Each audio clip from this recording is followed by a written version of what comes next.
gente vai iniciar a entrevista aqui com a professora Sinara Narra. Isso. Doutora em Filosofia pela University of Essex, é isso? Isso, exatamente. E professora do Programa de Pós-Graduação do Departamento de Filosofia da Universidade Federal do Rio Grande do Norte. Isso.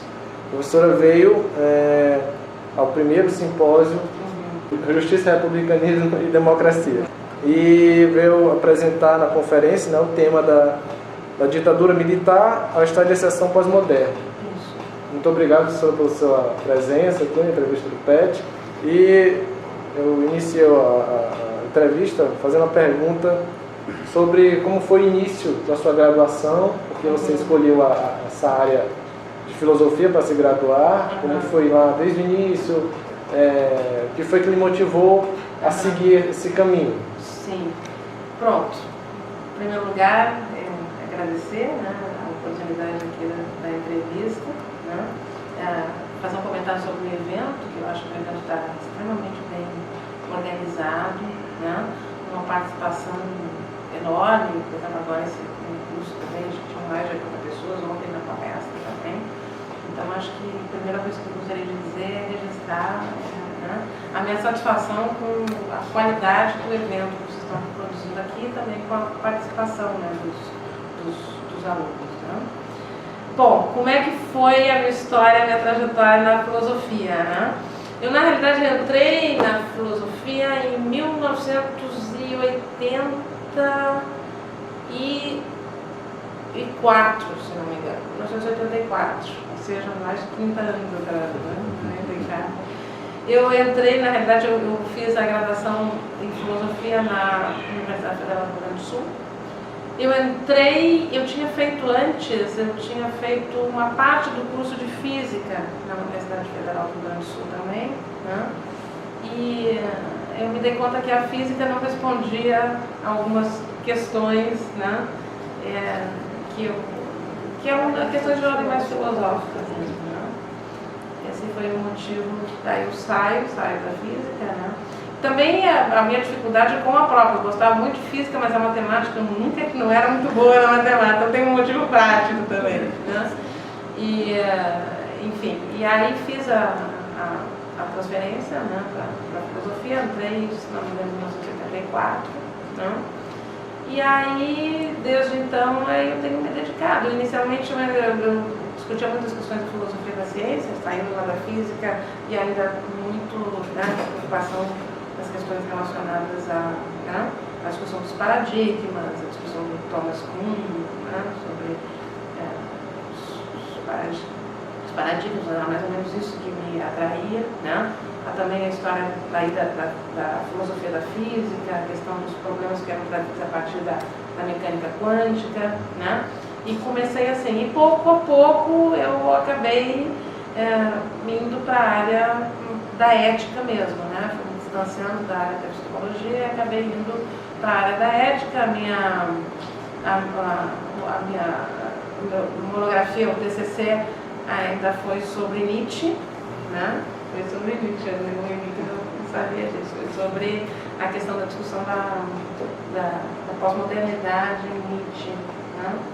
Na verdade, o nome dela era Nietzsche e o fim da metafísica, né? Aquela discussão via o Gianni-Vattimo, da aproximação também do Heidegger com Nietzsche, né? Eu cheguei a tratar no TCC, especificamente na questão do fim da metafísica em Nietzsche. E aí, depois, logo em seguida, já entrei no mestrado, aí eu sob a orientação do professor Baltazar Barbosa, que já não está mais entre nós. E aí eu fiz a minha dissertação de mestrado sobre Kant, né? Essa dissertação, inclusive, está publicada hoje, foi publicada depois pela editora da UFRN, né? E está disponível uma teoria da ação moral em Kant. Alguém fez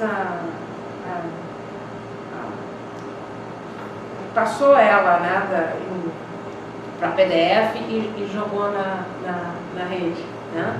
Então, na realidade, o livro praticamente se esgotou, mas tem na rede. Não saberia como, tem como, né?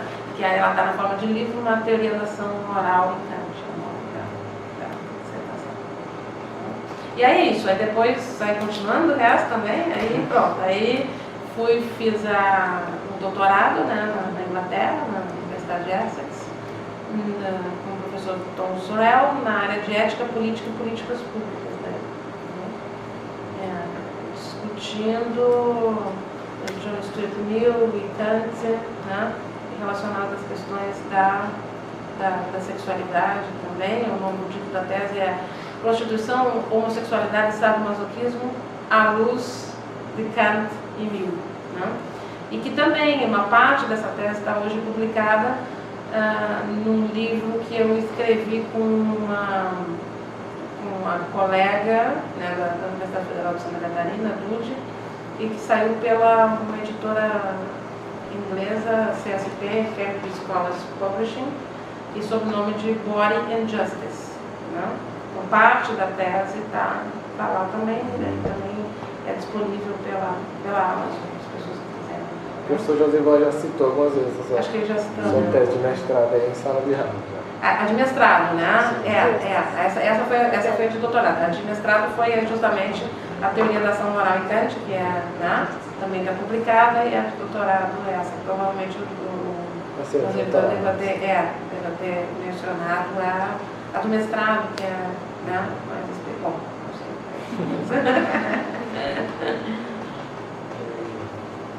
É isso? É essa? Sim. Alguém quer perguntar? Eu queria introduzir a segunda pergunta, dando continuidade à palestra do altruísmo. Gostei muito da palestra e fiquei pensando em relação ao que foi falado. Aí eu queria fazer uma pergunta para a professora sobre, eu identifico uma pedra de toque em Kant em relação à moralidade por dever, né? Que o altruísmo é uma intenção, né, que a pessoa tem. Então, a pedra de toque em Kant ficaria que a gente poderia viver numa comunidade de passantes, onde todo mundo agisse segundo o dever, porque a gente analisa de fora o altruísmo e não identifica se de fato ele está agindo por dever puro ou impuro, ou está agindo segundo o dever. Aí eu identifico assim, não, será que a gente está vivendo assim Aqui no Brasil não, porque já está escancarado. Aqui a gente não age nem conforme ao dever, que é contrário ao dever, né? Esse é o problema. Então aqui esse problema já não para nós, ele conseguir agir conforme ao dever já é uma grande coisa, né? Aí eu identifiquei essa pedra de toque e queria para a senhora explicar para a gente em relação a essa intenção que a gente identifica assim de fora, determinada pessoa, assim, e não consegue identificar de fato. Eu tive a intenção pura, eu tive a intenção impura de fazer aquilo, ou não, eu só agi conforme só agir conforme o dever, né? Esse é o famoso problema no Kant. Muito obrigada pela sua pergunta, é um dos meus temas que mais me fascina, essa sensação. É o problema da incognoscibilidade das intenções humanas, né? Que Kant lança lá na Fundamentação da Metafísica dos Costumes. Ele diz o seguinte: a gente nunca pode saber verdadeiramente, né, de nenhuma ação, né, se ela foi efetivamente moral, porque quando se fala da moralidade não é das ações visíveis, né, que se tratam, mas das intenções que não se veem, alguma coisa assim. Então, essa é a citação do Kant lá da Fundamentação, sei de cor.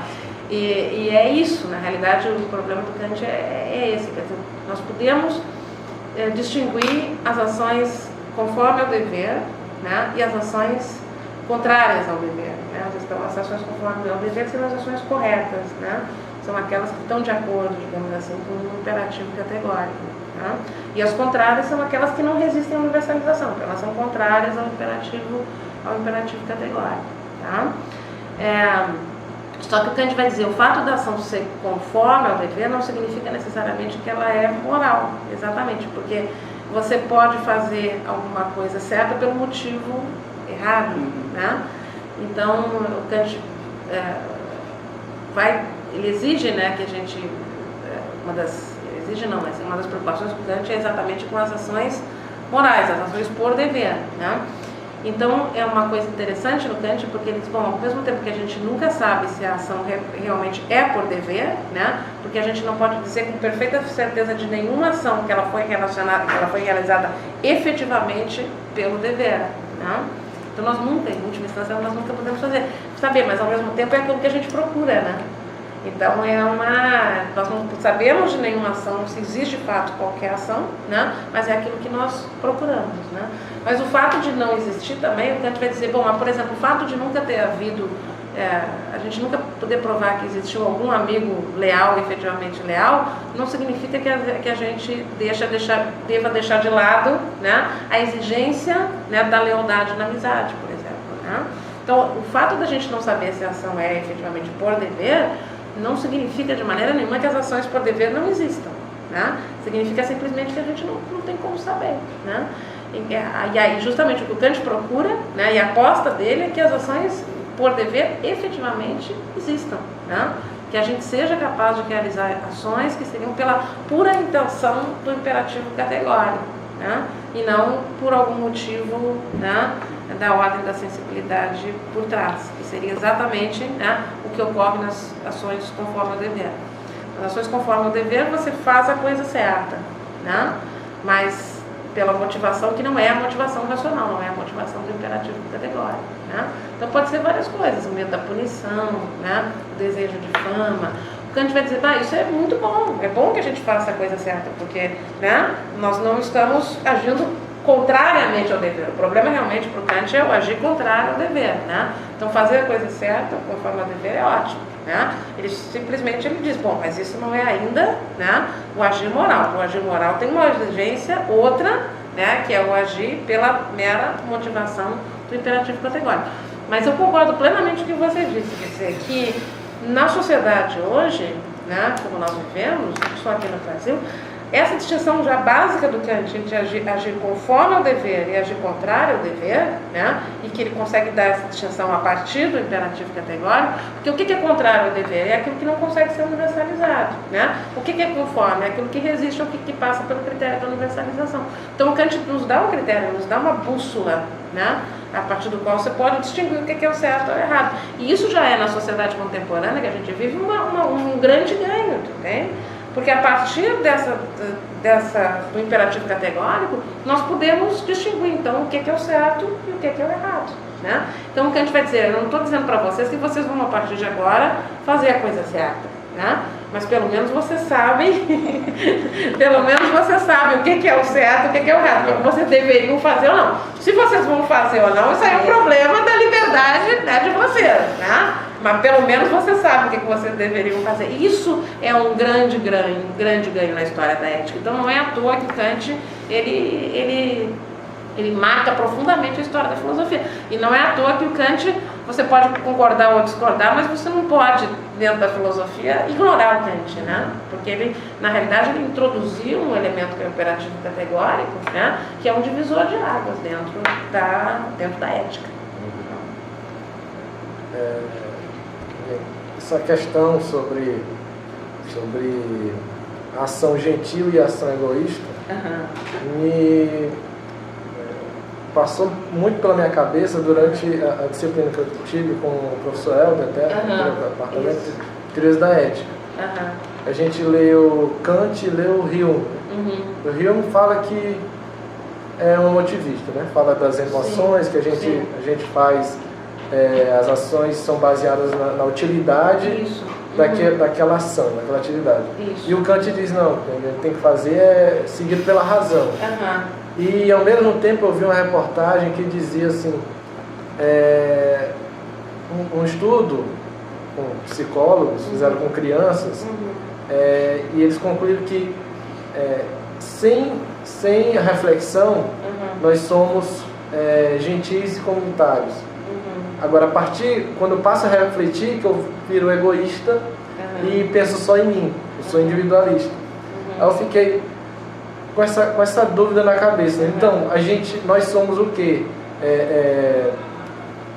Fundamentalmente o quê? Egoístas ou nós somos gentis? Uma questão que está na minha cabeça até hoje. E está na cabeça de todo bom filósofo, né? Está muito bem acompanhado, está na nossa... É a questão da natureza humana, né? A natureza humana é boa, ela é boa ou ela é ruim, né? É a velha questão da discussão do Hobbes e do Rousseau, né?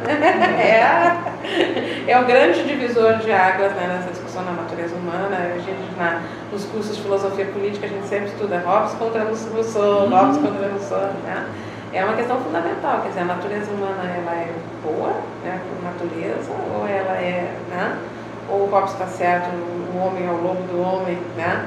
Nós somos egoístas por natureza e a partir da entrada no estado de civilização, né, e da instalação do Estado, nós temos exatamente a maneira de, não de romper com isso, mas de gerenciar, né, essa nossa propensão natural, né, ao egoísmo. Né? Se a gente for pegar o que Aristóteles diz, né, que o ser humano é um ser racional, que a característica principal do homem é a razão, né, que diferencia dos demais seres. Então, a partir desse estudo, o ser humano seria um ser egoísta, né? Porque se ele é racional e a partir de quando ele usa a razão, ele é egoísta, então é um ser egoísta. O problema é que essa questão é indecidível. Esse é o problema. Na realidade, a gente não pode... No fundo, eu acho que essa questão é uma questão de crença. Porque, inclusive, tem, assim, o pessoal que diz, experimentos, mas tem experimentos daí de um lado e de outro, né? Tem experimentos que dizem, as crianças ali, na mais tenridade, elas já têm gestos de cooperação e tudo. Aí você vai estudar, vai ver, as crianças na mais tenridade são mais egoístas do que... Então, na realidade, ela é uma questão, infelizmente, ainda indecidível, né? Mas o fato dela ser indecidível, não sei se ela é indecidível para sempre, mas pelo menos ela não está, né, decidida agora, não significa que, enfim, questões que advenham disso, né, sejam questões absolutamente relevantes dentro da história da filosofia, né? Porque, bom, independentemente da natureza humana ser, né, boa ou ruim, o fato é que nós temos que agora, no atual estágio, né, da nossa civilização, e sempre, né, nós temos a obrigação moral de agir, né, de uma maneira correta, né, e racional, e usar a racionalidade, seja qual for o princípio que a gente escolha, né? Porque, assim, o Kant, ok, se você é um deontologista, né, você vai seguir o imperativo categórico, né, que é racional, absolutamente racional. Mas você pode também escolher a filosofia utilitarista cujo princípio é racional também, né? A maior felicidade para o maior número, né? E em ambas, o interessante é o seguinte, em ambas, né, você está rompendo com o princípio do egoísmo, você está entendendo? Tanto que se você seguir o imperativo categórico, se você seguir o utilitarismo, né, enfim, Bentham, do Sidgwick, do Mill, que seja, né, você está rompendo, né, com a ideia de que eu devo colocar a mim sempre em primeiro lugar e devo fazer aquelas ações que nos beneficiem, né? E esse é um dos problemas, eu acho, maiores da sociedade contemporânea, quer dizer, que nós estamos vivendo um mundo atualmente em que as pessoas estão cada vez mais egoístas, cada vez mais aderindo ao princípio, né, do egoísmo, do individualismo, do eu primeiro e não interessa os outros, né? E isso está destruindo, me parece, destruindo a sociedade, está comprometendo inclusive o futuro da própria humanidade, né? Você vê que essa falta de solidariedade, né, essa falta de cada vez mais essa coisa. Vejam o Trump, o Donald Trump, né? Quando ele assumiu lá nos Estados Unidos, o discurso dele foi America First, né? Isso é America First, isso é o egoísmo, né, colocado no plano político, né? Se todo mundo, todos os países, né, cada um vem o meu primeiro, né? Na realidade você causa um caos no sistema internacional, né? Então não pode, quer dizer, você tem que ter algum tipo de compromisso, você tem que ter, né, a preocupação com, acima do meu país antes, deve estar a humanidade antes, né? A sobrevivência da humanidade, a questão da sobrevivência da espécie, o desenvolvimento da espécie humana, entende? Você está dizendo que a senhora falou na sua conferência sobre a pós-verdade, né? Sim. Que sim.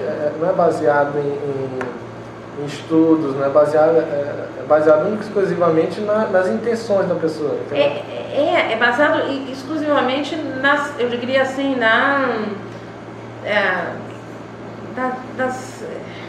não é nem nas intenções, eu diria, né?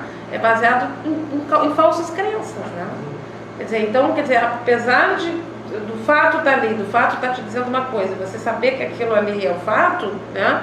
Você simplesmente se descola do fato, você não quer saber do fato, você quer saber daquilo que lhe é conveniente acreditar, né? E foi uma estratégia, que eu falei na palestra exatamente isso, ela foi uma estratégia utilizada, né? Nas eleições do Trump, né, foi o tempo todo, que aí ele dizia que o Barack Obama é o criador do Estado Islâmico.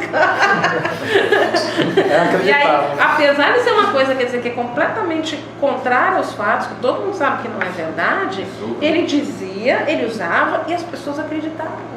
Né? Então isso é a pós-verdade, a verdade já não interessa mais. Né? O que interessa é você acreditar que aquilo, né,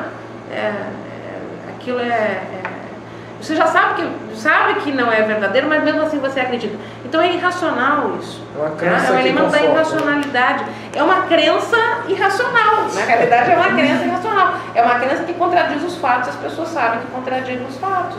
Né? É aquilo que eu comentei na palestra. Quer dizer, isso lembra muito a estratégia do Goebbels, né? Do Goebbels, o ministro do nazismo, que ele dizia, uma mentira repetida 1000 vezes, ela se torna, né, uma verdade. E é esse tipo de estratégia que foi usada. Né?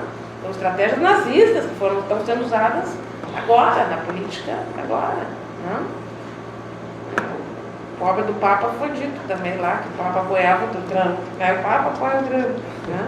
Mas isso aí é uma mentira. Né? O Papa foi lá dizer, não, isso não. Goebbels era coxo e não era alemão. Não, pois é. Né? Ainda tem, Não podia pertencer àquela sociedade. Exato, exatamente. Não é? Isso é outra, né? Ele foi lá e disse, mas é tal coisa, uma mentira repetida 1000 vezes, torna-se uma verdade. E a minha preocupação mais filosófica contemporânea é essa, que é aquilo que eu falei na palestra.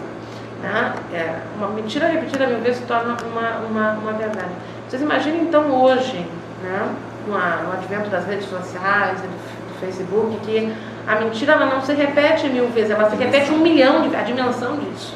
Né? A dimensão disso. Então, as pessoas elas começam a passar essas fake news, né, que estão acontecendo, e passam 1 milhão de vezes. E aí como é que você vai saber? Qual é o critério? Tu entende? Como é que você vai saber que aquilo ali... Então as pessoas têm que ter muito discernimento quando elas consomem. O Papa tem razão. O Papa disse, isso aí comparou os que consomem notícias falsas aos que consomem fezes. Ele disse, cocopragia, se não me engano, cocopragia, né?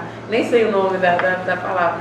Porque é isso, né? Quer dizer, o lixo do lixo do lixo. E as pessoas estão consumindo aquilo, né? E elas não se interessam mais. Então é um movimento de irracionalidade, eu penso. Acima de tudo, é um movimento de irracionalidade. Não existe mais um compromisso com a verdade, né? Não existe mais um compromisso com aquilo que é o fato, aquilo que... Não, você cria. Não, mas eu estou te mostrando, isso aqui não é, isso aqui é uma mesa. Né? E você diz, não, é um elefante. Não, mas isso aqui é uma mesa, você não está vendo que isso aqui é uma mesa? Não interessa, isso é um elefante. Né?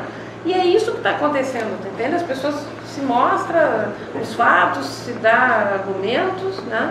E as pessoas acreditam naquilo que elas querem acreditar. Isso é muito preocupante, porque esse é um movimento de ascensão da irracionalidade, né? E a gente sabe o que a irracionalidade levou. A irracionalidade levou a movimentos como o movimento nazista, né? Sabe, a ascensão do nazismo veio desse bojo, né, da irracionalidade. Eu tenho muito medo pelo que possa acontecer, sabe, nos próximos... Já está acontecendo, né? A gente nunca esteve tão perto de uma guerra. Vocês vejam agora essa loucurada lá do Donald Trump com a Coreia, né? Para um deles, né, puxar o botãozinho ali e iniciar uma guerra nuclear, está muito próximo, gente. As pessoas não estão se dando conta do problema que a gente está no mundo. E aí não tenho dúvidas, isso aí não vai ser, já seria um estrago suficiente você ter, né, uma guerra dos 8, porque vai morrer muita gente, né? Agora, as pessoas acham, mas isso é uma coisa entre eles. Não é, porque vai sobrar para o mundo inteiro, tá? Vai sobrar para o mundo inteiro. É uma guerra nuclear que a gente está falando. Quer dizer, Imagina os efeitos, né, além dessa coisa da morte imediata das pessoas, que por si só já é um absurdo, né, da morte de milhões, vocês imaginem os efeitos disso aí no meio ambiente, no exato, no mínimo 1/3, exatamente, né? Então todos nós estamos sendo diretamente atingidos por isso. E é um risco iminente, que as pessoas estão achando, não é, né? Estão levando na brincadeira, mas é um risco. Tem um movimento muito parecido, para não dizer idêntico ao que teve o nazismo, no comecinho da ideologia, de especificar o inimigo, criar um inimigo. Isso. Tudo que tem de errado no mundo, que é muito parecido com o que o professor Sobotka falou nos dois primeiros, no curso e na conferência dele. Quando você seleciona o inimigo, pronto, tudo isso aqui já está errado, porque está. E merece ser exterminado. E o nazismo, nos primórdios dele, foi muito, o discurso era esse. Os judeus, o problema da Alemanha não são os alemães, os judeus. Isso. Aí foi ampliando porque ele viu que cabia. Não, os homossexuais, tu vai. Isso. E o discurso é muito condicionado. Sim. E esse condicionamento é talvez a dificuldade de você encarar estava colocando a ideia de encarar uma verdade. Sim. Porque quando a gente fala no critério de verdade, nem sempre é confortável, nem sempre é o que eu quero. Sim. É o que eu gosto, é o que eu queria que fosse. Sim. E até nessa perspectiva, pegando um pouco da ideia do autorismo, só que a professora colocou, pode até parecer grande, mas talvez no Brasil ainda seja muito deficiente esse movimento, mas eu já vejo alguns movimentos de fora, de que assim, não se espera mais, a gente no Brasil tem sempre uma fala assim, alguém deveria fazer alguma coisa. Exatamente. Eu não sei se isso é cultural brasileiro ou se é algum implicado, se no exterior, talvez Moro possa até falar um pouco melhor lá, de lá sobre isso. Mas esse movimento de alguém deveria fazer, o autorismo ele toma a responsabilidade. Os indivíduos, né? Toma essa. Não, peraí, eu não vou esperar alguém fazer. Eu vou agir independente de qualquer consequência que isso possa me acarretar, como até a senhora colocou, a preservação do indivíduo meio que ele próprio exclui. Ele vai trabalhar pelo aquele. E aí a questão que eu falei tudo isso para exatamente perguntar assim. Isso no Brasil, principalmente porque a senhora morou fora e eu tenho acesso talvez a pessoas, a literaturas mais externas aqui. Isso é cultural brasileiro? Alguém deveria fazer alguma coisa no final eu fico parado, esperando que alguém, aí no caso, alguém no Brasil é o Estado, normalmente é o Estado, até porque ele é extremamente caro e a gente espera que ele trabalhe com alguém. O dinheiro que a gente paga para ele, que tem algum retorno para a gente, ou isso é um problema, porque é um problema humano na perspectiva, porque quando eu estou colocando isso, eu sempre estou vendo falta sempre uma humanização. E quando a senhora falou um pouco do humanismo hoje, é sempre quando eu olho para o outro como um filho, como o Kant coloca, o outro é humano. Ele tem emoções, ele tem contingências, ele tem todas as preocupações, sofrimentos, prazeres que eu tenho. Essa verdade, quando fazendo a conexão, eu não quero encarar. Por quê? Porque é mais fácil eu tratar ele como um instrumento, que é eu, como um inimigo. Ele merece ser terminado, se ele sente. Não sei se está dando para acompanhar. Sim. Não, deixa eu ver. Acho que o problema, não sou brasileiro, né? Mas o problema é a natureza humana. Né? O problema nunca sou eu, o problema sempre são os outros. Né? Isso. O inferno são os outros, já nos dizia o Sartre. É um problema da natureza humana. Mas aqui no Brasil ele de fato se aguça, né? Porque as pessoas acham, eu não sou, eu sou perfeito. Né? O Kant tinha aquela frase que eu falei ontem, né? Que eu citei, né? O Kant dizia que a nossa tarefa é aperfeiçoarmos a nós próprios, né? E buscarmos a felicidade dos outros. né? Mas as pessoas tendem a fazer o inverso, buscar a minha própria felicidade, né? E tentar aperfeiçoar os outros. Então elas tentam aperfeiçoar os outros, nunca elas próprias, né? A gente tem que aperfeiçoar a nós mesmos antes de qualquer coisa. Né? Sim.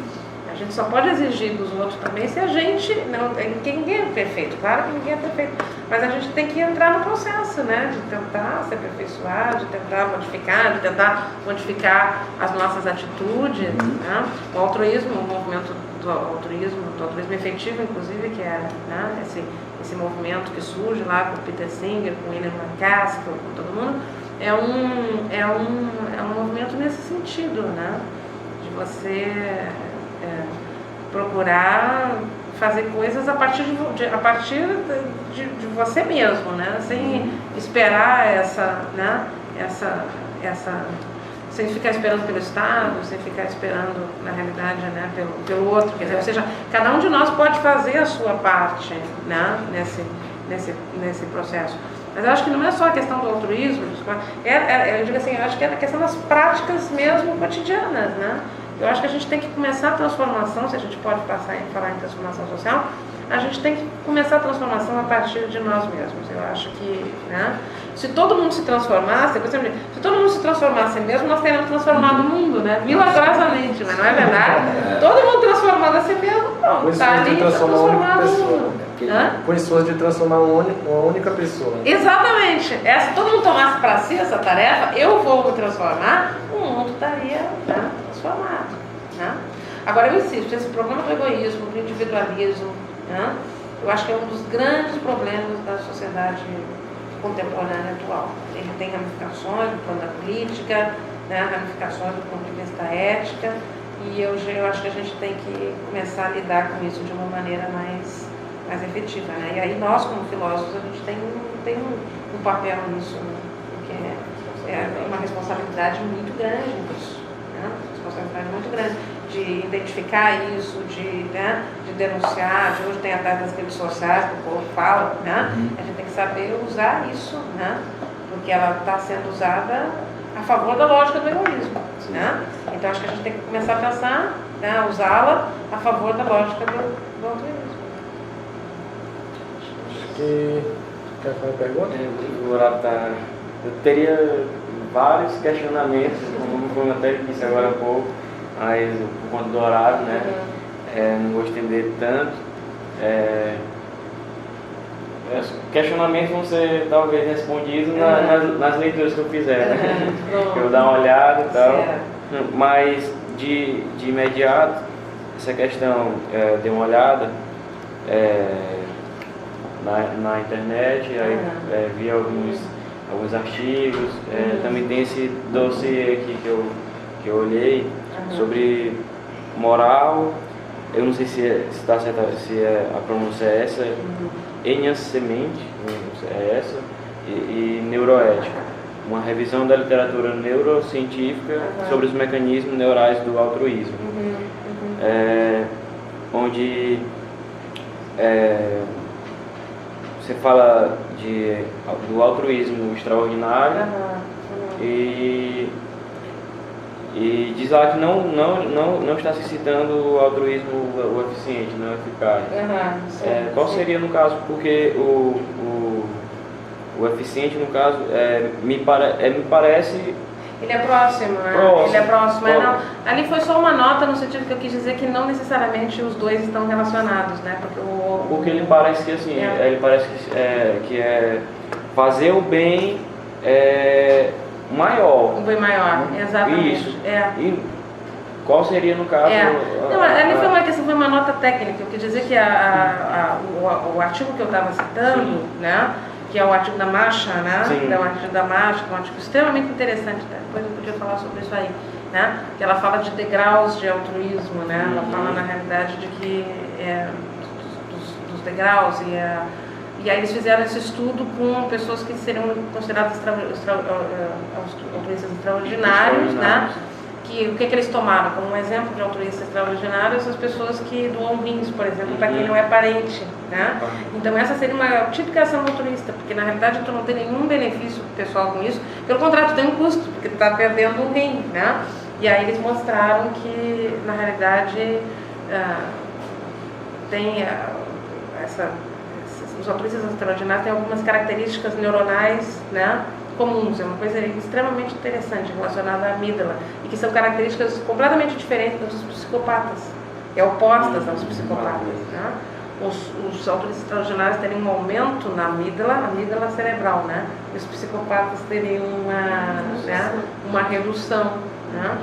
Então, a partir daí, tu pode pensar num monte de coisas que eles sugerem, por exemplo, os autores, né? Que na verdade tem um contínuo, né, de cuidado, né? A palavra, inclusive, é cuidado, né? É a palavra que o Heidegger usa, né? A questão do cuidado. Um contínuo de cuidado, né? Relacionado a mesmos processos neuronais, quer dizer que num extremo você teria o psicopata, né? E no outro extremo você teria, né, o altruísta efetivo. E o que eu estou propondo, eu, inclusive, acho que falei isso nesse artigo, não sei se falei, mas falei no outro, acho que falei no outro que não está publicado ainda, né? É da gente pensar exatamente a questão de uma linha de tipos de altruístas, você entende? Uma linha de continuidade, uma espécie de um crescendo, né, entre vários tipos, né, uma classificação, né, de tipos, né, que vão desde o psicopata, né, até passando pelo egoísta radical, né, até chegar no tipo mais o altruísta impuro, né, que seria aquele que comete ações altruístas por algum benefício próprio, até chegar no limite extremo, né, que seria exatamente o altruísta extraordinário, né, que é aquele que, de certa maneira, seria o altruísta puro, né, que cometeria ações de altruísmo puro, que seriam ações que, na realidade, seriam custosas para ele mesmo, né. Eu tento mostrar esse contínuo, que talvez a gente possa pensar nisso, nesse contínuo, né. E o que eu tento defender, não nesse artigo aí, né, porque esse é um artigo bem mais técnico, mas nesse outro artigo que não está publicado ainda, que é Public Policies for Enhancing Altruism, tá? Assim que saiu, eu apresentei esse artigo lá em junho no congresso lá de ética lá na Federal de Santa Catarina, e agora o professor Darley está organizando a publicação dele, vai sair de todos os artigos que foram apresentados nesse congresso, aí vai sair ele também, né? E eu tento mostrar que seria interessante a gente pensar do ponto de vista de algum tipo de projeto grande de pesquisa, no sentido de tentar fazer, porque seria um ganho para a sociedade se cada um pudesse sair do seu, né, da sua parte nessa linha, né, e pudesse avançar um pouquinho mais, né? Ou seja, o psicopata já deixasse de se tornar psicopata, se tornasse um egoísta compulsivo, né? Aí o egoísta compulsivo se tornasse um egoísta normal, o egoísta normal se tornasse, sabe? Isso já seria um grande avanço, né, para a humanidade, se a gente conseguisse aprimorar, digamos assim, desenvolver, né, o altruísmo sempre para um passo a mais na linha, né? Essa seria a ideia. Agora, para isso você precisa fazer um grande projeto de pesquisa internacional a nível da gente começar a entender melhor, sabe, os mecanismos do altruísmo, os mecanismos do egoísmo, né? Um projeto científico mesmo, né? Agora, o fato é que o mundo precisa de mais altruísmo, independentemente, né, do que é aqui, como é que a gente chega. O fato é que o mundo não suporta mais essa sociedade absolutamente individualista. E nesse artigo fala, né, de 3 processos, né, cognitivos que guiam, eu anotei que guiam a decisão de praticar a punição altruísta. Que é a aversão às desigualdades, é o cálculo de custo, benefício e o mecanismo que distingue o eu das outras pessoas. Então isso para uma sociedade seria importantíssimo, né? A punição altruísta, o que é que você vai falar? A punição altruísta é quando você pune, né, aquele que é o free rider. O que é o free rider? O free rider é o oportunista, né? O oportunista, o que é o free rider? É aquele que ele quer todos os benefícios da cooperação, mas ele se nega a cooperar. Né? Esse é o free rider. E a nossa sociedade está cheia de free rider. Né? Ela está cheia de... Né? Ela está cheia. E a punição altruísta, o que ela faz? O altruísta que pune, o punidor altruísta, ele incorre num custo pessoal, né, para punir esse comportamento. Né? Isso é uma coisa muito interessante, porque também aí, bom, mas por que ele incorreria, né, se o pessoal só tem um custo para ele, mas o comportamento da punição turística é muito benéfico para a sociedade. Porque isso vai, se cada um fizesse isso, porque isso acabaria com os freeriders, entende? Porque exatamente, acabaria com os freeriders, porque é um problema muito sério na sociedade. Né? É aquele, vocês entenderam o que é? Aquele que é todo o benefício da cooperação, mas na hora de cooperar não, né? É exatamente isso. E isso, inclusive biologicamente, o freerider, né, é um problema, né? Então a gente teria que estimular, né, a punição altruísta, né? Agora o problema é o seguinte também, né? A gente vive numa sociedade que praticamente não tem punição. Né? Aqui no Brasil não tem punição. Isso eu acho que é um grande problema. Né? Porque a gente tem toda uma visão, e eu acho que isso aí vem em questões culturais também, né? Que a gente diz, não, mas a punição não adianta, porque o processo tem que ser educativo, né? Não, é claro que o processo tem que ser educativo, mas o processo educativo engloba também punição. Né? Então a educação, ela está relacionada também à punição. Acho que isso é uma coisa que tem que ser revista também, né? É um dos problemas que eu acho que a gente enfrenta também, que é uma coisa que me preocupa barbaramente aqui no Brasil, né? É exatamente essa questão da situação da violência, né? E da insegurança, que ela chegou num limite, chegou num nível que ela está completamente fora de qualquer limite. Né? Completamente, não existe mais limite para a questão da violência que está acontecendo. E quem é mais prejudicado com a violência são os jovens, pobres, negros, de classe baixa, são os mais prejudicados, são eles que estão morrendo. Né? Natal, quando eu cheguei em Natal é uma cidade tranquila, agora a cidade é uma das cidades mais violentas do Brasil. E quem é que está morrendo? Exatamente as pessoas com esse tipo de características. Então o Estado tem que imediatamente fazer um grande programa de segurança. Né? Porque não é, a situação está num nível que isso aí está afetando a liberdade das pessoas, né? A liberdade de ir e vir, né? De todo mundo. E a gente é classe média ainda, que a gente pensa, mas a gente pode pagar por um condomínio, por uma coisa assim. E quem não pode? Que está lá sujeito, né, a essa violência o tempo todo, ao controle das facções que estão ali, né, criminais, né, e que controlam praticamente a vida, né, das pessoas. Então isso aí influencia o quê? Influencia a liberdade. Né? Como é que a gente pode pensar numa democracia se não há liberdade? Se não há liberdade mais básica, né? Que é a liberdade do ir e vir, né? E, de novo, quem é que é mais afetado? As classes mais populares. Na realidade, nesse fenômeno, todo mundo é afetado, né? Mas só estou chamando a atenção que quem acaba sendo mais afetado são as classes mais... Né? Mas todo mundo, a sociedade inteira está sendo afetada por esse fenômeno, quer dizer, né? Acabou-se, não existe. Está respondendo a tua questão. Mas eu vou voltar lá na Eu vou voltar. Bem, acho que a gente encerra aqui. Muito obrigado por sua presença. Obrigada a vocês. Espero que tenha sido muito produtivo. Bom. Depois me avise quando sair no YouTube. Obrigado.